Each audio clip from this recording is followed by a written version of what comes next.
বাবু একবার শুনে যা। বাপ গেলা আমায় হঠাৎ ডাকছে। কালকে খেলা বন্ধুর সাথে বিড়ি মারছিলাম, সেটা ধরা পড়ে গেলাম নাকি বেকেলা? না, বিছানার তলায় কন্ডম আছে সেটা ধরতে পারি গেলাম। কিছু তো একটা ব্যাপার আছেই। না বাপের প্যাকেট থেকে পয়সা, কিছু তো একটা ব্যাপার। বাবু। হ্যাঁ বাবা যাই। বাবা, তুমি আমায় ডাকছো? হ্যাঁ রাখছিলাম। কালকে বিজয়ের দাদু মারা গেছে। Thanks god. তাই বলো। কিছু বললি নাকি? হ্যাঁ, না না, বলছি কি করে মারা গেল? হার্ট অ্যাটাকে মারা গেছে। ও।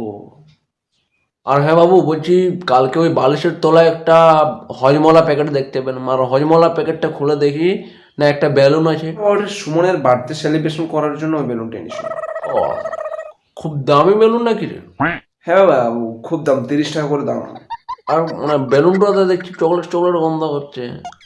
না না, ওই বেলুনটার নামেই চকলেট ফ্লেভার, তাই চকলেট চকলেট গন্ধ করছিল আর কি।